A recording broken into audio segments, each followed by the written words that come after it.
بسم اللہ الرحمن الرحیم نحمدہ ونصلی ونسلم علی رسولہ الکریم وعلی آلہ واصحابہ اجمعین اما بعد بسم اللہ الرحمن الرحیم باب کیف کان بدء الوحی الی رسول اللہ صلی اللہ تعالی علیہ وسلم وقول اللہ عز وجل انا اوحینا الیک کما اوحینا الی نوح والنبیین من بعدہ عن علقمۃ بن وقاص اللیثی یقول سمعت عمر بن الخطاب رضی اللہ تعالی عنہ علی المنبر یقول سمعت رسول اللہ صلی اللہ تعالی علیہ وسلم یقول انما الاعمال بالنیات وانما لامرئ ما نوى فمن كانت هجرته الى دنیا يصيبها او الى امرأة ينكحها فهجرته الى ما هاجر الیہ صدق رسول اللہ صلی اللہ تعالی علیہ وسلم۔ حضرات محترم، درس بخاری شریف کے سلسلے کا یہ چوتھا درس، چوتھا لیکچر جسے آپ ملاحظہ فرما رہے ہیں، صحیح بخاری شریف کی پہلی حدیث سے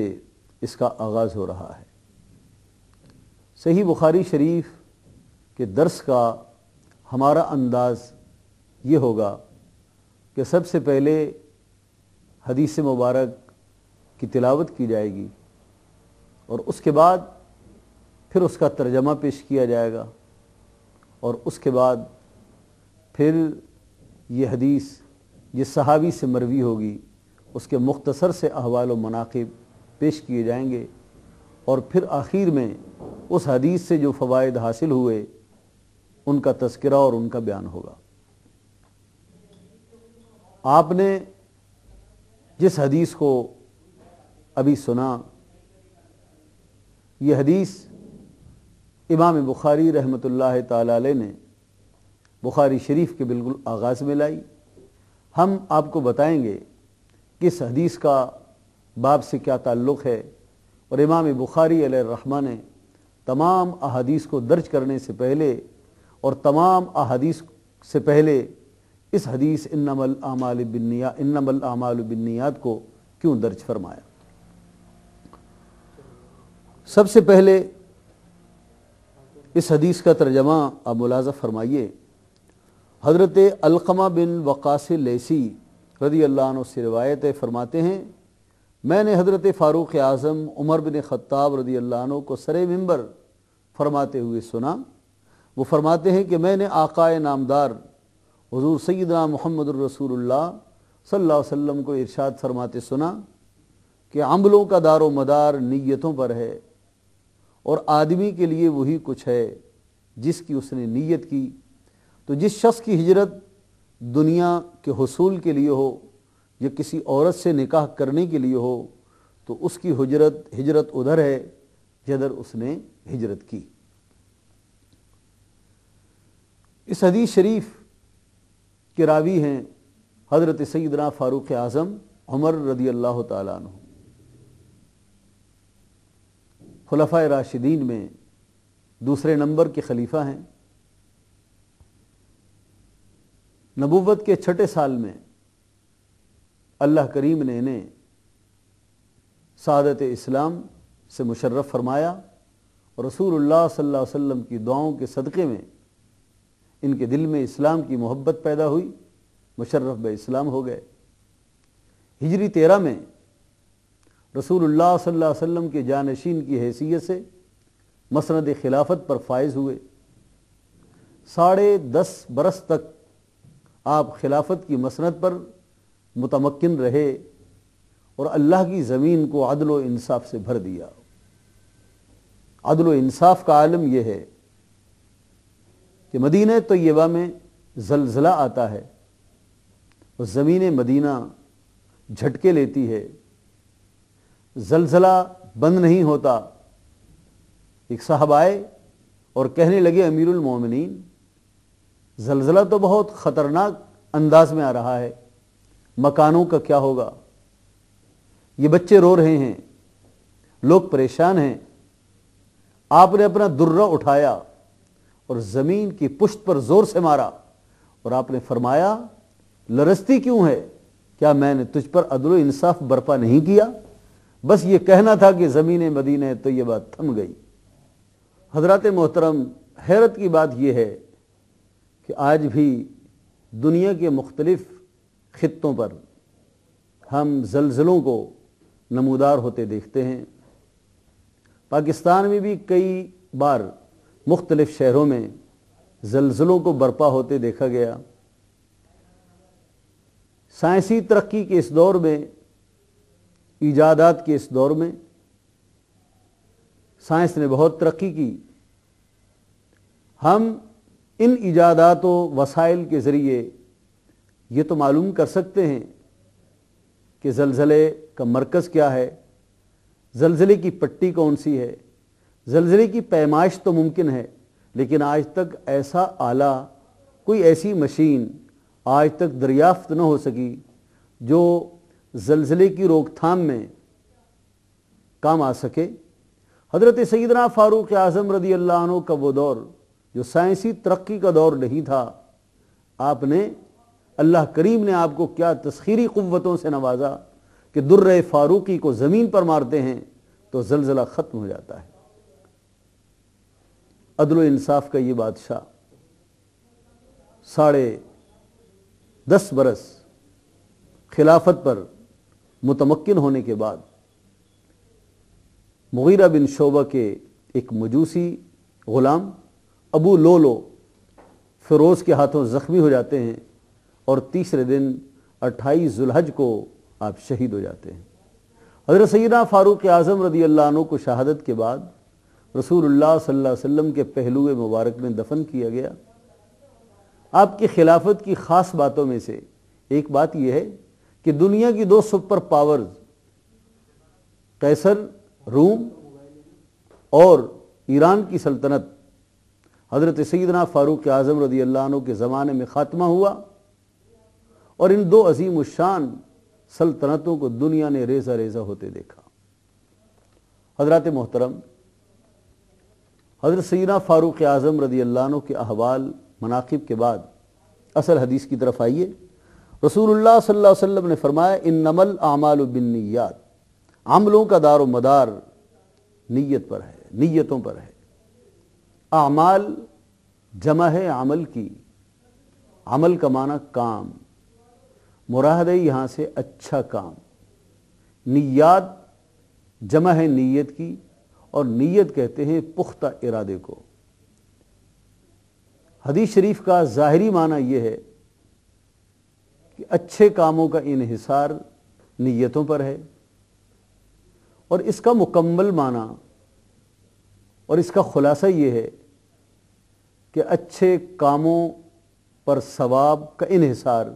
نیت پر ہے۔ اگر کسی اچھے کام کی نیت شامل ہے تو اس کا ثواب ملے گا، اور اگر اچھا کام کیا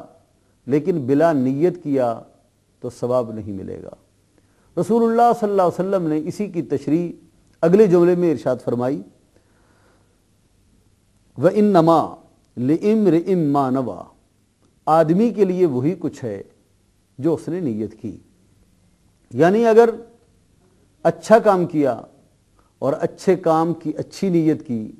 تو اسے ثواب ملے گا، اور اگر اچھا کام کیا لیکن بلا نیت کیا یا بری نیت سے کیا تو اسے ثواب نہیں ملے گا۔ حدیث شریف کے اگلے جملے میں رسول اللہ صلی اللہ تعالیٰ علیہ وسلم نے اسی قید کلیے پر ایک مسئلے کو متفرع فرمایا۔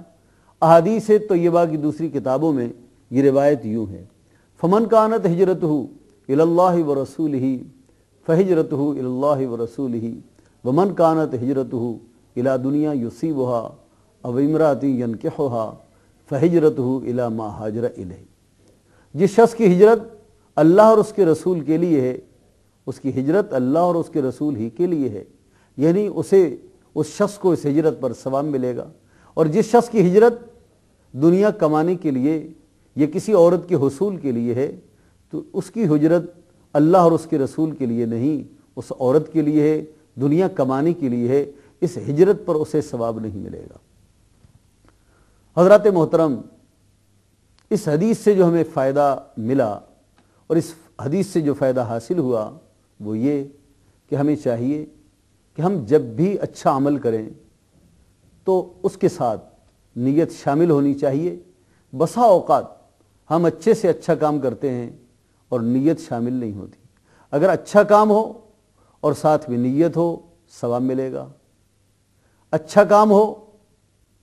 اور نیت شامل نہ ہو، ثواب نہیں ملے گا۔ اچھا کام ہو اور نیت بری ہو تو وہ اچھا کام اس شخص کے لیے وبال جان بن کر رہ جائے گا۔ حضرات محترم، اچھی نیت کے بے حد و بے شمار برکات ہیں، اس کے بہترین ثمرات ہیں۔ اگر کوئی شخص اچھے کام کے لیے نیت کر لے تو احادیث طیبہ سے یہ بات ثابت ہے کہ اگر اسے اچھے کام کرنے کا موقع نہ بھی ملا تو اللہ رب العالمین اس اچھی نیت کے بنا پر اس عمل خیر کا اسے ثواب عطا فرماتا ہے۔ حدیث قدسی ہے، اللہ رب العالمین ان فرشتوں سے جو انسانی اعمال کے کاتب ہیں ارشاد فرماتا ہے کہ اے میرے فرشتوں، جب میرا بندہ کسی نیک عمل کا ارادہ کرے اور وہ عمل نہ کر پائے، اس کے نام اعمال میں اس کا ثواب لکھ دو، اور اگر میرا بندہ کسی گناہ کا ارادہ کرے تو صرف ارادہ کرنے پر اس کا گناہ مت لکھو، اور اگر نیک کام کرنے کا ارادہ کرے اور وہ کام کر لے تو اس نیک کام پر 10 نیکیاں لکھ لیا کرو۔ اس سے معلوم یہ ہوا کہ محض اچھی نیت اور اچھے ارادے بھی انسان کو اللہ رب العالمین کی جانب سے انعامات اور اکرامات کے موجب ہوتے ہیں۔ حضرات محترم، اچھی نیت کا عالم یہ ہے اور اچھی نیت کی برکت یہ ہے کہ اگر دنیا کا کام اور مباح کام بھی کیا جائے اور اس میں اچھی نیت شامل ہو تو وہ کام پھر مباح اور دنیا کا نہیں رہتا، وہ کام دین کا کام ہو جاتا ہے اور وہ عبادت کے زمرے میں آتا ہے۔ چنانچہ اگر کوئی عالم دین ہو، کوئی دین اسلام کا مجاہد ہو، اگر کوئی نمازی ہو، شب بیدار ہو، تہجد گزار ہو اور رات کو جلدی سے سو جائے، اور عالم دین اس نیت سے جلدی سوئے کہ میں صحیح وقت میں اٹھ کر میں دینی کتب کا مطالعہ کر سکوں، میں تصنیف اور تالیف کا کام کر سکوں۔ اگر کوئی مجاہد اس لیے جلدی سو جاتا ہے کہ میں آدھی رات کو اٹھ کر اللہ کی راہ میں جہاد کرنے کے لیے نکل جاؤں، اگر کوئی نمازی تہجد گزار شخص رات کے اول حصے میں جلدی سے سو جاتا ہے تاکہ پچھلے پہر میں اٹھ کر نماز تہجد ادا کر سکوں۔ سوتا تو ہر آدمی ہے، نیند تو ہر شخص کرتا ہے، لیکن اپنی تن آسانی کے لیے کرتا ہے، آرام و سکون کے لیے کرتا ہے۔ محض نیند کرنا کوئی عبادت کا کام نہیں، لیکن عالم دین، تہجد گزار شخص اور اسلام کا مجاہد اگر نیند اس لیے کرتے ہیں کہ ہم رات کے پچھلے پہر اٹھ کر دین کی خدمت انجام دیں گے تو یاد رکھیے یہ نیند بھی عبادت کا درجہ رکھتی ہے۔ ایک بزرگ، انہیں ایک مرید اپنے گھر لے کر گیا جنہوں نے ایک نیا مکان تعمیر کیا۔ اس بزرگ نے اس مکان کو دیکھا، کہا ماشاءاللہ بہت خوبصورت مکان ہے، یہ بتائیے یہ آپ نے روشن دان کیوں لگایا ہے؟ تو اس مرید نے جواب دیا، حضرت والا روشن دان اس لیے لگایا تاکہ یہاں سے ہوا آئے، کراس ہو، روشنی آئے، گھر روشن رہے، ہوادار رہے، میں نے اس لیے لگایا۔ آپ نے فرمایا تم پر افسوس۔ تو مرید نے کہا حضور والا مجھ سے کیا غلطی ہو گئی کہ آپ فرما رہے ہیں تم پر افسوس؟ آپ نے فرمایا یہ بتاؤ، اگر تم روشن دان اس لیے لگاتے کہ محلے کی مسجد سے جب مؤذن آذان کہتا تو آذان کی آواز اس روشن دان کے ذریعے تمہارے کانوں تک پہنچتی، تو کیا پھر ہوا کی آمد و رفت بند ہو جاتی؟ کیا روشنی پھر گھر میں نہ آتی؟ اب روشن دان تمہارا لگانا محض عبادت ہوتا، مؤذن کی آواز بھی آتی، تمہیں ہوا بھی ملتی، روشنی بھی ملتی، اور یہ روشن دان تمہارے لیے عبادت کا درجہ رکھتا۔ میرے استاذ محترم حضرت قبلہ مفتی محمد حسین قادری علیہ الرحمہ فرمایا کرتے تھے کہ محدث اعظم پاکستان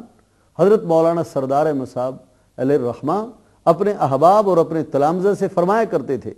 کہ جب تم ریل گاڑی کا سفر کرو تو اچھی سے اچھی کلاس میں سفر کرو، لیکن اس نیت سے نہیں کہ تمہارے تن اور بدن کو راحت پہنچے گی، اس لیے نہیں کہ تمہیں آسانی ہوگی، اس لیے نہیں کہ تمہارا سفر آرام سے گزرے گا۔ فرمائے اس لیے اچھی کلاس میں سفر کرو کہ جب نماز کا وقت آئے گا تو میں بہت ہی آسانی کے ساتھ، خشوع و خضوع کے ساتھ، دل لگا کر، دل جمی کے ساتھ نماز پڑھوں گا۔ فرمایا یہ سفر تمہارا تن آسانی کے ساتھ کٹے گا بھی، اور پورے کا پورا سفر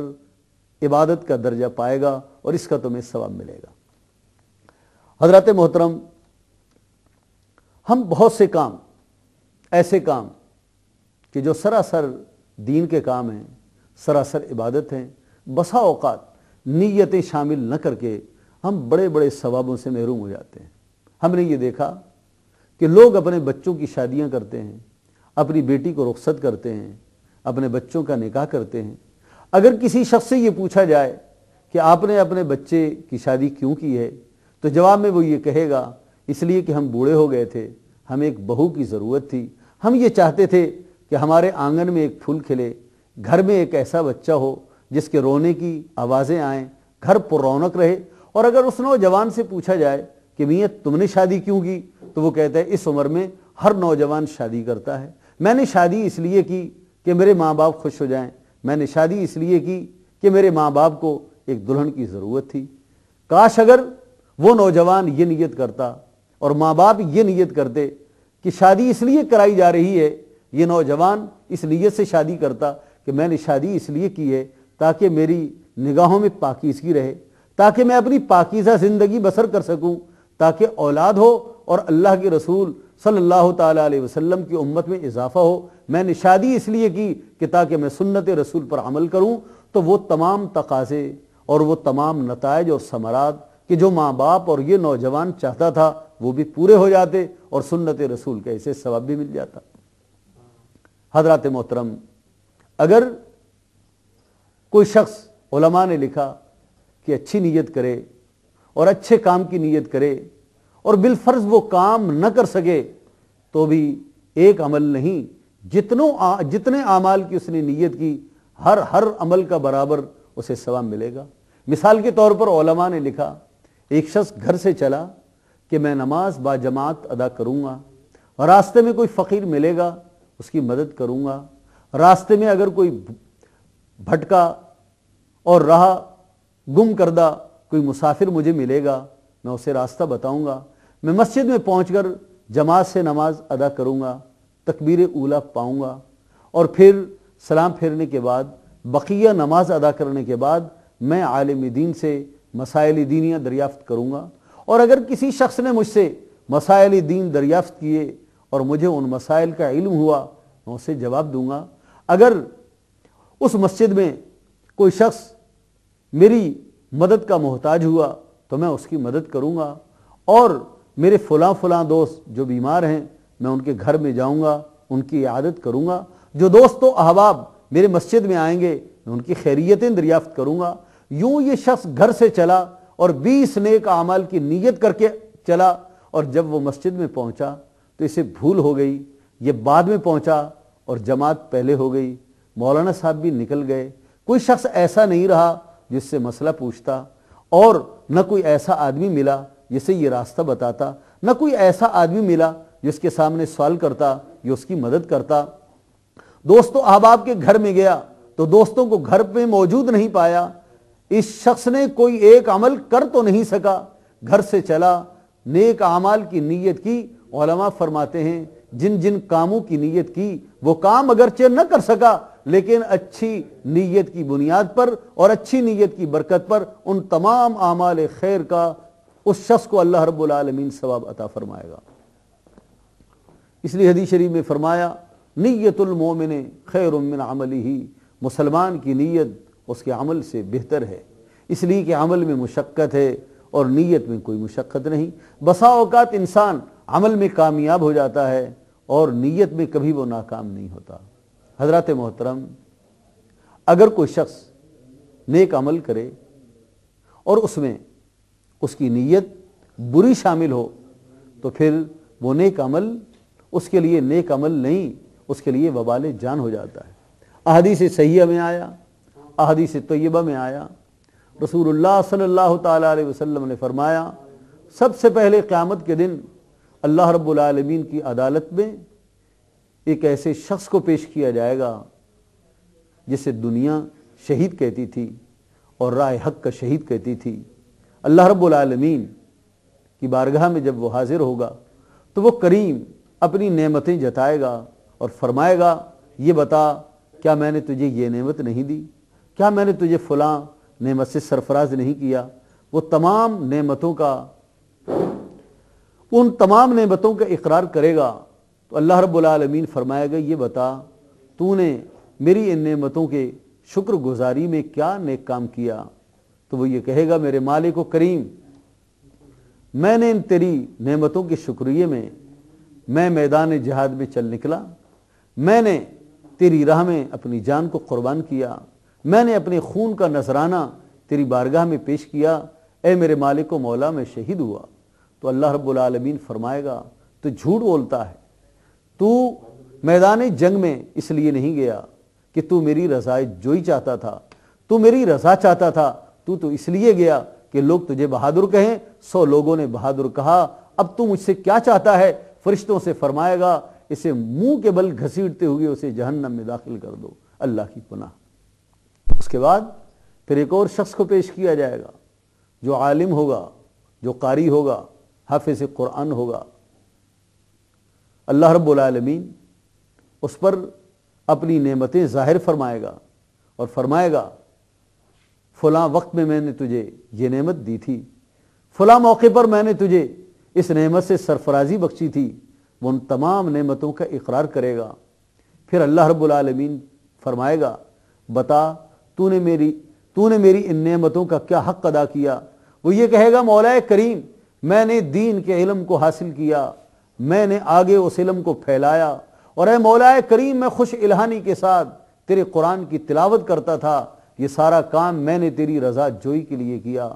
وہ یہ فرمائے گا تو جھوٹ بولتا ہے، تو نے علم اس لیے پڑھا کہ لوگ تجھے عالم کہیں، تو قرآن کریم اس لیے پڑھتا تھا کہ لوگ تجھے قاری قرآن کہیں، تو نے میری نعمتوں کی شناسی کے لیے نہیں، شکر گزاری کے لیے نہیں، تو نے تو نام وری کے لیے یہ کام کیے۔ سو دنیا میں تجھے عالم کہا گیا، تجھے بڑا قاری کہا گیا، اب تو مجھ سے کیا لینا چاہتا ہے؟ فرشتوں اسے گھسیٹتے ہوئے جہنم میں داخل کر دو۔ اس عالم اور قاری کو جہنم میں داخل کیا جائے گا۔ اس کے بعد ایک مالدار شخص لایا جائے گا۔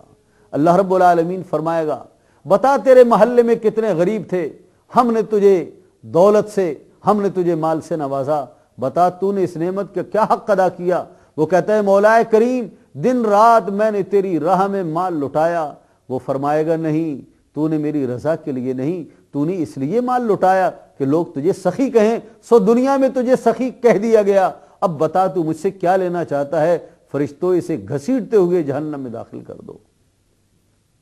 تو آپ نے یہ ملاحظہ فرمایا کہ بسا اوقات اچھے عمل انسان کرتا ہے، بری نیت شامل کرنے سے وہ عبادتیں اکارت ہو جاتی ہیں اور انسان کے لیے وہ نیک اعمال وبال جان بن جاتے ہیں۔ حضرات محترم، آخر میں یہ بات انتہائی لائق توجہ ہے کہ حضرت امام بخاری علیہ الرحمہ نے جو باب قائم فرمایا اس کا نام ہے باب کیف کان بدء الوحی الی رسول اللہ صلی اللہ تعالی علیہ وسلم۔ رسول اللہ صلی اللہ علیہ وسلم پر وحی کس طرح سے آتی تھی۔ بات تو ہے وحی کی، عنوان مضمون باب جو قائم فرمایا وہ ہے طریق وحی کے بارے میں کہ رسول اللہ صلی اللہ علیہ وسلم پر وحی کس طرح سے نازل ہوتی تھی۔ اور حضرت امام بخاری علیہ الرحمہ اس باب کے عنوان سے ہٹ کر انہوں نے ایک حدیث کو ذکر فرمایا انما الاعمال بالنیات، نیتوں کا دار و مدار عمل پر ہے، عملوں کا دار و مدار نیتوں پر ہے۔ تو اس حدیث کا اس عنوان سے اور اس باب سے کیا تعلق ہے؟ علماء کرام نے لکھا، بخاری شریف کے شارحین نے لکھا کہ حضرت امام بخاری علیہ الرحمہ دراصل یہ بتانا چاہتے ہیں کہ عملوں کا دار و مدار نیتوں پر ہے۔ پڑھانے والے کو چاہیے بخاری پڑھنے سے پہلے، طالب علم کو چاہیے بخاری سننے سے پہلے سامعین کرام کو چاہیے، بخاری شریف کی حدیث سننے سے پہلے ہر آدمی معلم اور متعلم، کہنے والا اور سننے والا اپنی نیت کی اصلاح کر لے، تاکہ ایسا نہ ہو کہ کتاب ختم ہو جائے اور ہم اپنی بری نیت کی وجہ سے یا نیت کے خلوف کی وجہ سے اور نیت نہ ہونے کی وجہ سے ہمارا یہ سارے کا سارا عمل اکارت جائے۔ اللہ رب العالمین ہمیں توفیق عطا فرمائے کہ ہم اپنے اعمال کی اصلاح کریں اور اچھے اعمال اچھی نیتوں کے ساتھ کریں۔ اللہ رب العالمین ہمارا حامی ہو، ہمارا ناصر ہو۔ اللہ کریم ہمیں اچھے اعمال کی توفیق عطا فرمائے۔ وآخر دعوانا الحمدللہ رب العالمین۔